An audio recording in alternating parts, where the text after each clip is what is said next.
Welcome back to the deep dive. Today we're going straight to the heart of cardiovascular disease, and I mean that literally. We're moving way past the standard advice. Our mission today is to give you the absolute fastest route to understanding what truly protects your arteries. And we're going to focus on uh, a microscopic hero that most people have never even heard of. And it's an urgent mission. The source material we're diving into kicks off with this really stunning claim. It's a huge claim. It says that we're operating this multi-billion-dollar medical industry around an illness that in many parts of the world just doesn't even exist. Doesn't exist. Places like rural China, Okinawa, Central Africa, Yeah. where these high-fat processed diets are basically absent. The disease is absent. That is the ultimate hook, isn't it? That this disease we see as a default part of aging is actually optional. Exactly. And the proof of how early it starts is, well, it's pretty horrifying. Yeah. It comes from autopsy data from the Korean War. Right. Young U.S. soldiers, average age of just 20. Just 20.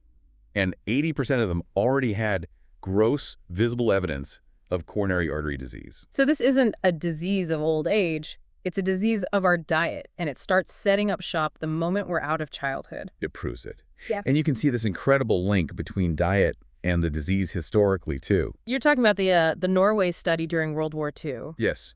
It was reported in The Lancet. It was this massive unintentional experiment.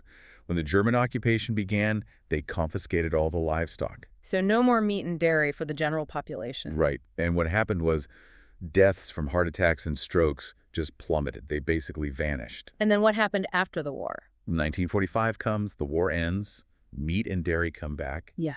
and the rates of heart attacks and strokes shot right back up to pre-war levels. Instantly. The food was like a switch. Okay, so if the food is the switch, let's unpack the mechanism. What are we actually attacking inside our bodies? We're attacking the guardian, the life jacket of our entire vascular system. It's this delicate, one-cell thick inner lining of our blood vessels called the endothelium. The endothelium. Yeah. And its big weapon, its primary defense, is a single molecule. The magic molecule, as it's called, nitric oxide, or NO. Its discovery was so fundamental it actually won a Nobel Prize back in 1998. So what does this magic gas actually do for us? Why is it so critical? It has 4 jobs, and you need all of them. First, it keeps everything flowing smoothly. It makes the inside of your arteries like Teflon. Nothing sticks. Okay, so it's non-stick. Second, it's your body's most powerful vasodilator. It's what tells your arteries to widen when you, say, climb a flight of stairs and need more blood flow. Right.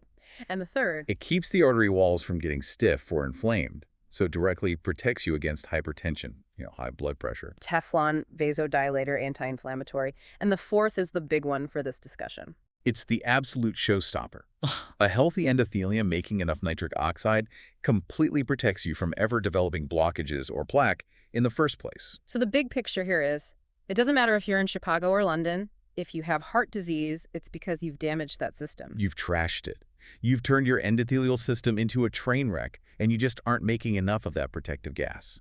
And this is where it gets really fascinating because the damage starts immediately. Let's talk about the cheeseburger, the milkshake, the pizza. The second you eat that meal, that beautiful, smooth, Teflon-like endothelium turns into a sticky, rough surface. It's described as being full of cracks and fissures. It comes like Velcro. And that stickiness is the first step of the disaster. It's the point of no return. Because now, the small LDL cholesterol particles, the bad cholesterol, can get in. They migrate through those cracks into the space just beneath the endothelium. And once they're in there, they're not safe. No, they're immediately attacked. They get oxidized by all the free radicals from the very food that you just ate. And oxidized LDL is like a foreign invader.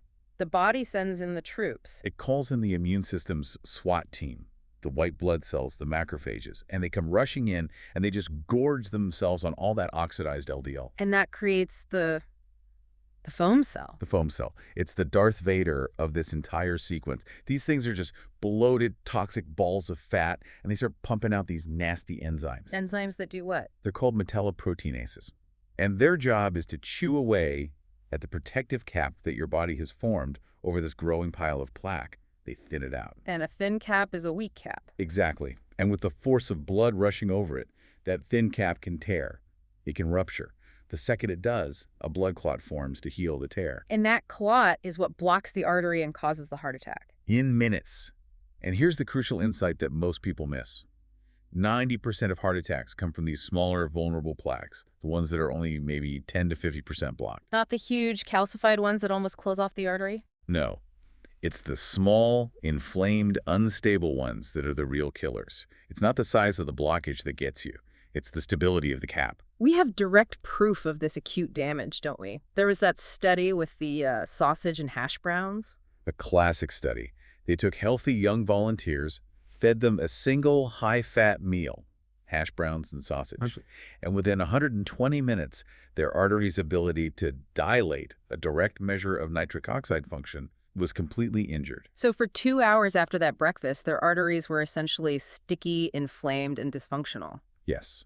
Now imagine doing that 3 times a day. Scrambled eggs and bacon for breakfast, cold cuts for lunch, steak for dinner. You're living in a state of constant day-long chemical assault on your endothelium. It's a chronic injury. So if that's the poison, the antidote, according to the sources, is a complete shift, a whole food, plant-based diet. And complete is the key word. To get the kind of reversal they saw in the studies, the adherence has to be strict. What does that mean exactly? It means 0 drops of any oil. No olive oil, corn oil, nothing. No meat, no fish, no fowl, no dairy, no eggs. And you also minimize sugar and even caffeinated coffee. Wait, hold on. 0 oil. We're always told olive oil is the cornerstone of a healthy Mediterranean diet. Why is that out? It's a really good question, and it's a sticking point for a lot of people. But the science here is focused on that acute injury. Peer-reviewed studies show that even the supposedly good oils, like olive oil, cause a similar immediate, measurable, detrimental effect on endothelial function. So for the purpose of healing, you have to remove every single thing that could possibly cause that inflammatory reaction. We have to remove the irritant, all of it. If the goal is absolute endothelial repair, you can't compromise. Okay, so you go all in on this diet.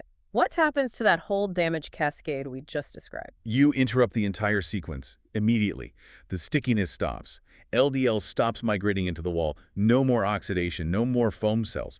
And crucially, the cap over any plaque you already have starts to get thicker and stronger. And if the cap cannot rupture... You are, for all intents and purposes, heart attack proof. And the data suggests this protective reversal happens. How fast? About 3 weeks? 3 weeks. That is an absolutely staggering timeline to reverse a chronic disease. It's incredible. It shows you the body's power to heal once you just stop injuring it. And there's another piece to this with the gut microbiome. The TMAO story. Right. Meat, fish, dairy, eggs. They contain things like carnitine and lecithin. People who eat those foods have gut bacteria that turn those into a compound called TMA. And the liver turns TMA into TMAO. Which is a known potent blood vessel injurer. It adds another layer of damage. But here's the thing. When you switch to a whole food plant-based diet, you lose the bacteria that make TMA. They just die off. So you're not just taking away the bad stuff, you're fundamentally changing your internal chemistry to be more protective. Precisely. So that's how we stop the damage. How do we actively heal the system? The sources talk about maximizing high RAT foods. Oxygen radical absorbance capacity. Basically, nature's most powerful antioxidants to bathe that, horrible cauldron of inflammation. And this has to come from food, not pills. Absolutely. The research is clear. Antioxidant pills don't work and can even be harmful. The key is to chew, and I have to emphasize chew, not juice, not blend green leafy vegetables. How often? 6 times a day, a portion about the size of your fist. 6 times. And there's a very specific preparation method, isn't there? This sounds almost like a prescription. It is a prescription. You boil the greens for about 5.5 to 6 minutes just to make them tender. And then you anoint them with a few drops of balsamic vinegar. Why the vinegar? That seems like such a specific detail. It's the critical scientific detail. The acetic acid in the balsamic vinegar has been shown to restore the function of an enzyme inside the endothelial cell. It's called nitric oxide synthase. And that's the enzyme that actually makes the nitric oxide. It's the factory. So the Western diet breaks the factory, and the acetic acid in the vinegar helps reboot the machinery. You're giving your body the raw materials with the greens, and you're fixing the factory with the vinegar. You got it. And for the listener, the top 5 greens to focus on are kale, Swiss chard, spinach, arugula, and beet greens. And the proof that this works isn't just theoretical. We have angiograms showing reversal. Yes, incredible images. Blockages improving by up to 30%. And the case of Dr. Joe Crow, a surgeon who had a severe blockage in his widowmaker artery. The left anterior descending. He went on this diet, no statins, and a follow-up angiogram showed the entire disease section had just cleared. It was remarkable. It shows the body can literally reabsorb that soft, inflamed plaque. Let's talk about the speed of symptom reversal. The PET scan evidence is what really blew my mind. It's revolutionary. You see these scans where the heart muscle has areas of green indicating poor blood flow or ischemia. And then after just 3 weeks on the diet, Those green areas turn to yellow and orange, indicating a huge return of blood flow. 3 weeks is way too fast to be dissolving decades of old, hardened plaque. So what's actually happening? It's the endothelium waking up.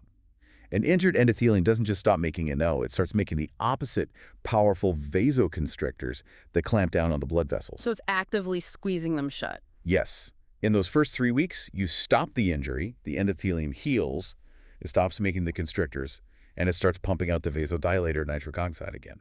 And that opens up what? The main arteries? It opens up the thousands of tiny microscopic intramuscular vessels, the little side roads where plaque never forms.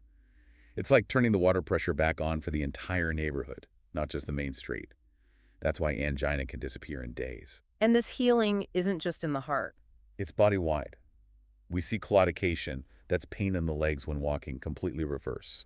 One patient went from stopping 5 times on his walk to stopping 0 times in under a year. And maybe the most sensitive barometer of all. Erectile dysfunction. The penile artery is tiny, much smaller than the coronaries. When it starts working again, it's a powerful signal that vascular healing is happening everywhere. So this brings up the question of cholesterol scores. If the real issue is the endothelial wall, how much should we obsess over our LDL number? It's still important, but the source material really emphasizes that the integrity of the endothelial fortress is the game changer. If you maintain that fortress, you should be fine, even if your LDL isn't rock bottom, because you've removed the point of entry for the disease. The injury is where it all begins. And we have to briefly mention the brain. This isn't just about the heart. Not at all. Brain MRIs on people eating a standard diet start showing these little white spots, these microstrokes, appearing around age 50. And that's the foundation for what comes later. It's the foundation for dementia and cerebral atrophy.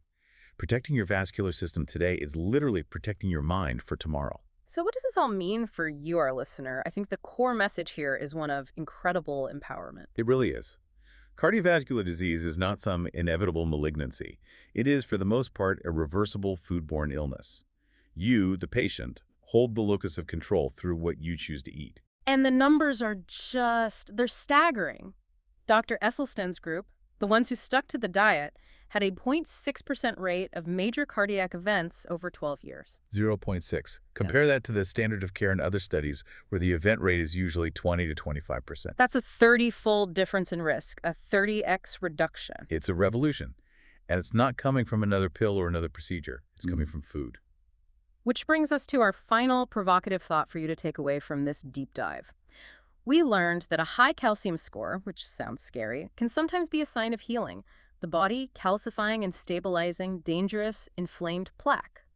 So if this diet is so powerfully anti-inflammatory that it can fundamentally alter the #1 killer in the Western world in a matter of weeks, what other chronic, seemingly unrelated inflammatory conditions in our joints, our nerves, maybe even our mood, might be silently resolving at the same time? What is the unseen benefit of making yourself heart attack proof?